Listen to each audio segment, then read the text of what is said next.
Diego, eu recebi várias mensagens, inclusive com sugestões de nomes para o programa. Inclusive ligando aqui para a rádio com sugestões de nome para o programa. Lembrando que o nosso entrevistado já está conectado.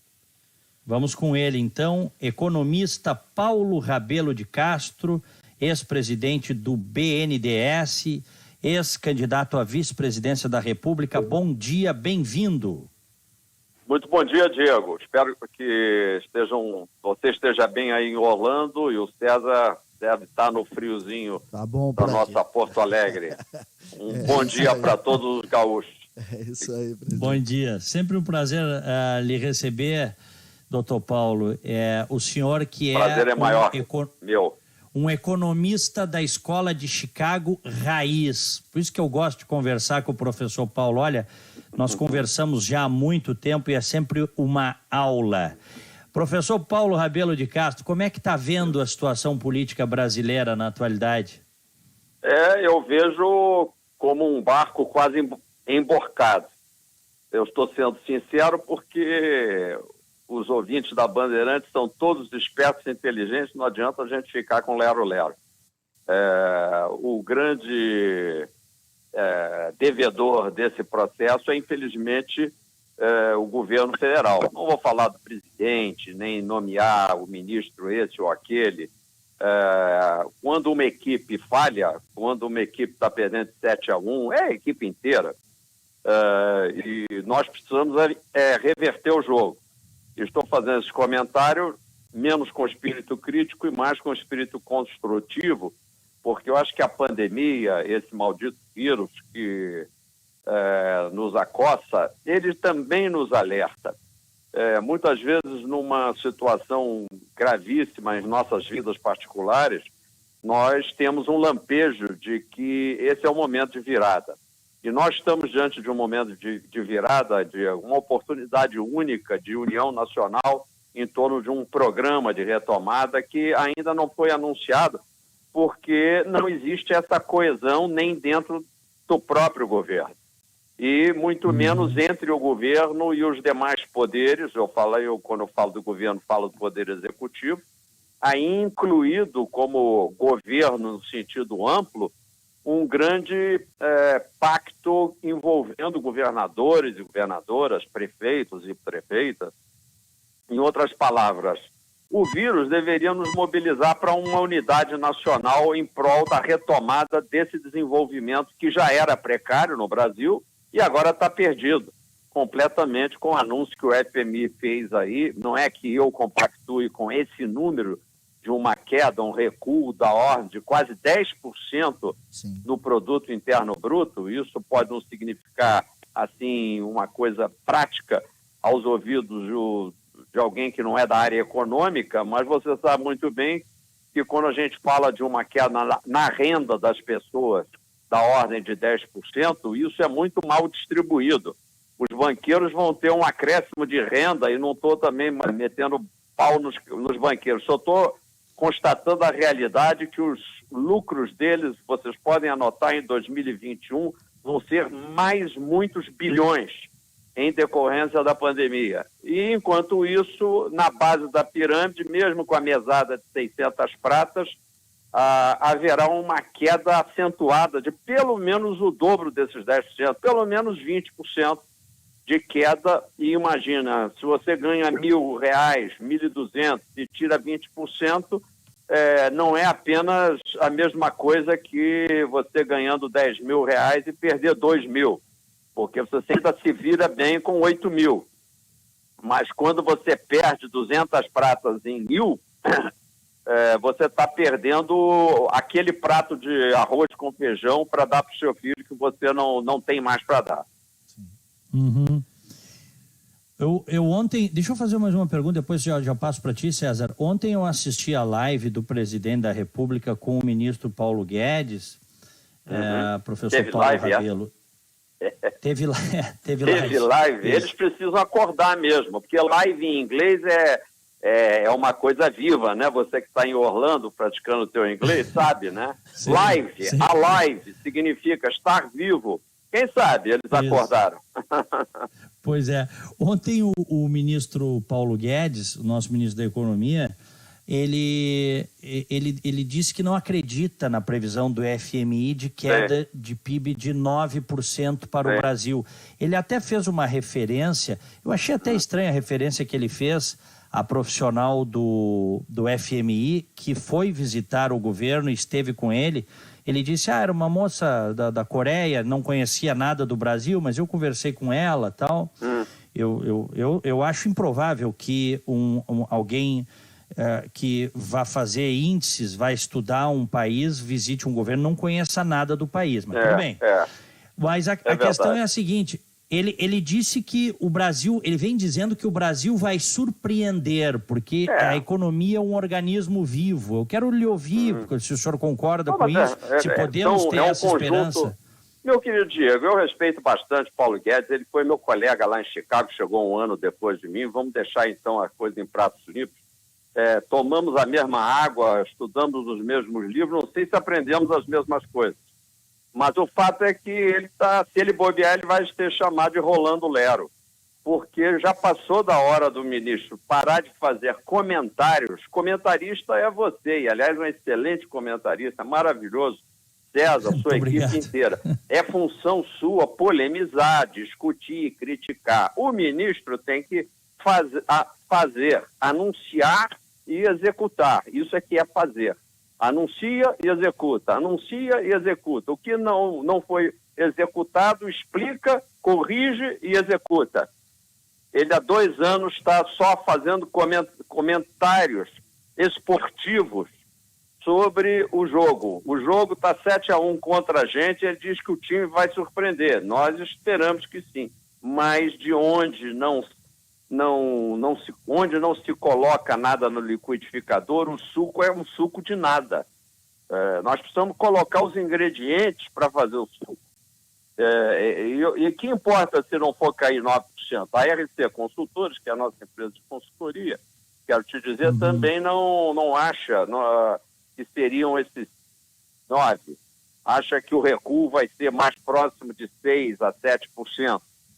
Te pergunto a você, o que importa você se afogar a 100 metros de profundidade ou a 75 ou 50 metros de profundidade, se você vai morrer afogado do mesmo jeito? Pois é. Não é mesmo? Sem dúvida. Sem dúvida. Mas dentro... ele tem que parar de fazer comentário. Eu até ontem fazendo também uma live gravada por acaso, me ocorreu que a pergunta está muito em cima do Guedes, etc. Ele está visivelmente sem rumo. Acontece. Antigamente, ministros até quando não estavam com espaço para realizar coisas, ou mudavam de disco ou pediam boné, né? Hoje nós ficamos no país também ao mesmo tempo muito congelados e perplexos com a possibilidade de perdermos um colaborador, entrar um outro no jogo. Mas é do jogo a mudança para melhor. E portanto, o que nós precisamos é buscar com criatividade onde está este plano, e há uma equipe capaz de colocar um plano para fazer a retomada das medidas emergenciais. Por exemplo, e para não ficar na conversa também, a principal medida emergencial que está faltando, que ele admitiu aparentemente, não fico seguindo o que o Paulo fala, mas ele aparentemente concordou que deixa a desejar, é um pouquinho pior do que isso, deixa de aparecer qualquer medida em relação às micro, pequenas e médias empresas. Ele tem um canhão na mão chamado BNDES, um canhão no bom sentido, ou seja, uma ferramenta, um instrumento, uma arma de grande potência, porque é uma instituição cheia de talentos técnicos, gente séria. E eu mesmo deixei, não é porque vou falar da minha gestão que findou em 2018, Diego, mas por acaso Sim. Eu dei ênfase ao crédito às micro e pequenas empresas, chamava-se BNDES Giro. Eu até mudei o nome de Progerem para BNDES Giro. e lancei o chamado Canal do Desenvolvedor, do Empreendedor, para atingir também as microempresas. E praticamente deixei pronto a renovação, ou a reformulação do chamado cartão BNDES, que muitos empresários, inclusive que devem estar nos ouvindo, sabem do cartão BNDES, reformulado com um seguro de pagamento atrelado e tornando desnecessária essa ida do empresário ao seu gerente de banco para ir buscar no banco, onde tem relacionamento comercial, o crédito do BNDES. Por quê? Porque o principal é a gente conseguir que, nesta pandemia, o empresário consiga rapidamente acessar uma linha de crédito, por menor que seja. Aliás, cumprimentando, como foram acessados R$600 por parte da população carente. Por que não fazer isso em relação aos empresários?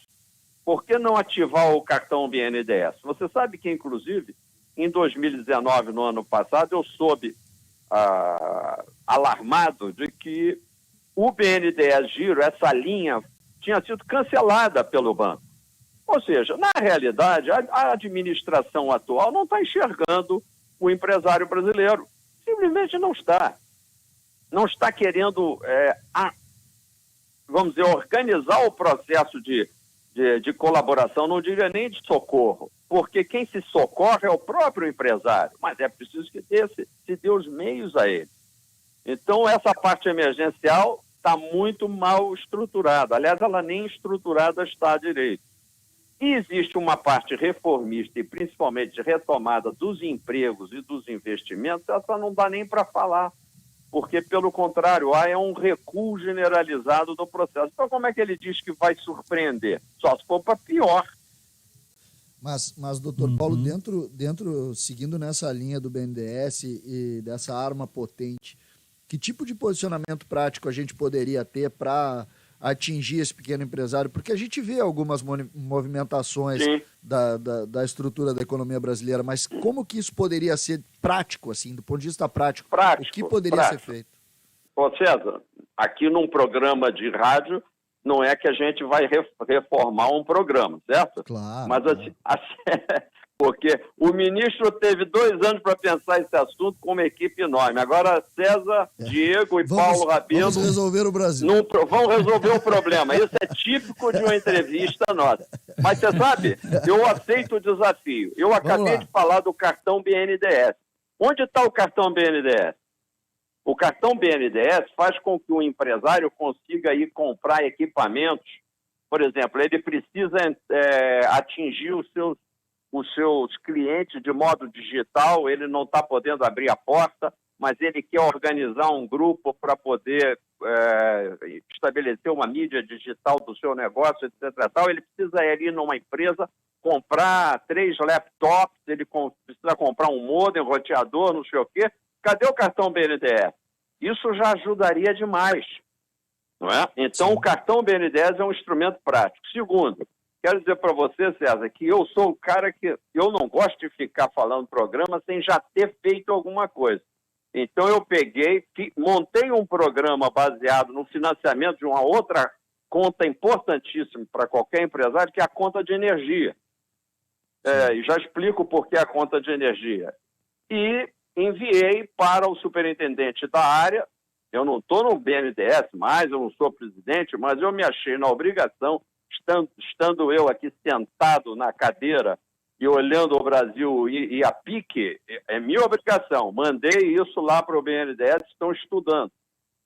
E por quê? Porque a conta de energia, ela é o espelho da produção. Então, e para muitas produções, principalmente, uma indústria metalúrgica, uma pequena indústria mecânica, usa muita energia. Então, o financiamento da conta já seria uma possibilidade de atingir rapidamente uma ajuda, uma colaboração financeira, em primeiro lugar, com informação vindo da própria distribuidora de energia. Ou seja, eu não estou falando de banco, você notou? Quer dizer, você recebe a informação da distribuidora de energia de que a empresa tal, CNPJ tal, fez um gasto de R$6 mil de energia, imediatamente o governo, o BNDES, banca esses R$6 mil e joga como a débito daquele CNPJ que ele vai pagar mais à frente, ou seja, refinanciou um custo importante. Com isso, o que eu estaria fazendo? Se eu faço isso generalizadamente, as distribuidoras de energia, elas já passam a ter a sua colaboração financeira do BNDES, não através de um socorro de empréstimo, como, aliás, estão para anunciar nos próximos dias e vocês vão comentar, que é um socorro errado, é um socorro do não trabalho, da não produção, da não geração de energia. O que eu quero é socorrer as empresas de energia colocando empresários gastando energia. Aí as empresas de energia já estariam refinanciadas. Você nota que ao financiar a base da pirâmide, eu ajudo aos maiores. Mas o que está acontecendo? O BNDES está lançando um programa bilionário para ajudar os maiores, porque os maiores não estão tendo demanda pelos empresários pequenos. Então eu estou financiando a recessão. Tem lógica. O senhor, tem lógica que eu falei ou eu estou doido? Tem, é interessante. O senhor faria diferente, então, o que está sendo feito? Claro! Isso chama-se criatividade, inventividade. E o que eu falei de banco? Algum empresário teve que entrar em algum banco para pegar alguma linha? Não. Nota bem, a distribuidora de energia informou quanto o empresário gastou. É ótimo, porque se uma indústria me diz que gastou R$7 mil com energia, ele produziu com R$7 mil de energia um múltiplo de produção que ele vai vender em algum lugar. Com isso, ele empregou pessoas. E eu financiei R$7 mil como BNDES. Agora, se eu estou numa indústria, num setor comercial de serviços, que eu gasto menos energia, talvez R$6, R$7 mil não seja um financiamento suficiente, uma coisa e tal. Eu posso sempre multiplicar por 2, por 1,5, por 3. Posso estabelecer um múltiplo de financiamento para aquele gasto de energia. Uhum. A vantagem é que eu posso fazer isso com rapidez. Porque a pergunta do César é: como é que de modo prático a gente pode botar a roda do crescimento para rodar? Sim. Não é? Claro. Aliás, a gente não manda esse programa da Band pro Gustavo Montesano. Mandamos pro Guedes o programa do Diego Casagrande, 90 minutos. Você que é um liberal, Diego, você que assistiu o Guedes falando lá nos fóruns da Liberdade um tempão, deitando falação. Agora é a hora da ação, não é da...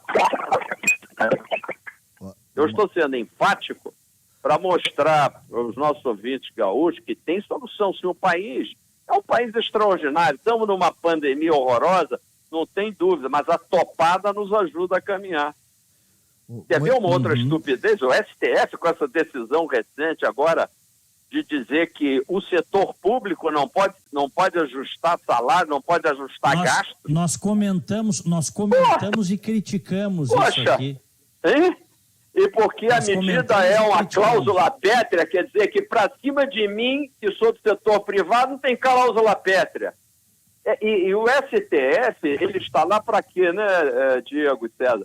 Para interpretar inteligentemente a regra constitucional. E a regra constitucional é: por que os salários, em geral, é de magistrados, já que daqueles que têm que tomar decisões politicamente sensíveis, é irredutível? Porque antigamente, na República Velha, na monarquia, quando era mais absolutista, pessoas funcionários do setor público eram perseguidos, tinham seus proventos cortados, politicamente perseguidos e amordaçados pelo corte dos seus proventos. Mas a situação não é de perseguição política. Nós temos um vírus, uma recessão, e ninguém está perseguindo ninguém politicamente. E todos teriam que fazer um corte moderado dos seus proventos, tipo 10%, como está anunciando o FMI. Vai cair 10% de todo mundo. Qual o problema disso? E essa relação, doutor Paulo, sobre os outros países, tem países que estão caindo, inclusive, mais que o Brasil, né? Com certeza. Mas o problema, entramos então em uma outra seara para vocês pensarem comigo. A questão fundamental sobre a qual não se fala é o chamado equilíbrio intertemporal. Que palavrão é esse? O Brasil está numa situação de baixa. O importante é a gente estabelecer a projeção futura do país, porque o país não acaba com esse vírus, vai passar, como sempre se diz, vai passar, é claro, já está passando em vários países. O importante é como a gente sai da onda. Portanto, esse equilíbrio dinâmico, 2021, 22, 23, a gente tem uma projeção e um plano que fale até de 2030, mas não é conversa mole, não é vir aqui no programa e dizer, vamos surpreender, qual é o que é que vamos fazer? A, B, C, D, coisa. Com uma visão de 2030 para a gente saber como é que vai sair, como é que nós vamos estruturar o país, o setor público, como é que vamos repactuar a dívida dos estados, tudo organizado. E daqui para frente, 1º de julho, começamos a trabalhar. Eu tenho certeza em que 2021, dinamicamente, nós aí sim vamos surpreender. Em vez de crescer os esperados 2%, 1%, isso é que é trágico. No ano que vem, continuarmos na mesma inércia. Surpreender crescendo 4%, 5%, 6%. Não é? Professor, e essas decisões que foram adotadas em função da pandemia no Brasil todo, em maior ou menor grau, de fechar os comércios, as empresas, muita gente revoltada com isso, porque a essência do ser humano é trabalhar, né? Claro. Para a sobrevivência, para o autossustento. O que o senhor diria sobre isso? Olha, nós temos que ter, em primeiro lugar, humildade. Eu acho muita graça, eu que fiz um doutorado, supostamente eu sou um cientista, supostamente eu, portanto, sou um sujeito atrelado à ciência, não é? A ciência não escolhe segmentos. Existe ciência na engenharia, ciência na medicina, ciência na economia. A ciência é conhecer. E conhecer é um processo gradativo. E, portanto, quando o pessoal, às vezes, na televisão enche a boca dizendo fulano está de acordo com a ciência e o outro não está, é de uma empáfia, de uma presunção horrorosa, principalmente se tratando, por exemplo, de protocolo de medicamentos em relação a um vírus novo, porque nós estamos no escuro tateando.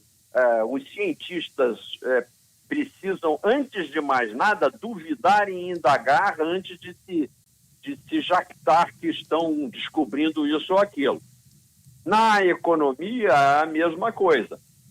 Então, quando nós olhamos quais são os protocolos para a gente prevenir a expansão do vírus na economia, Diego, nós precisamos ter também um pouco de humildade. E eu acho que estados e municípios estão tendo essa humildade de dizer, vamos abrir gradualmente, mas precisamos abrir.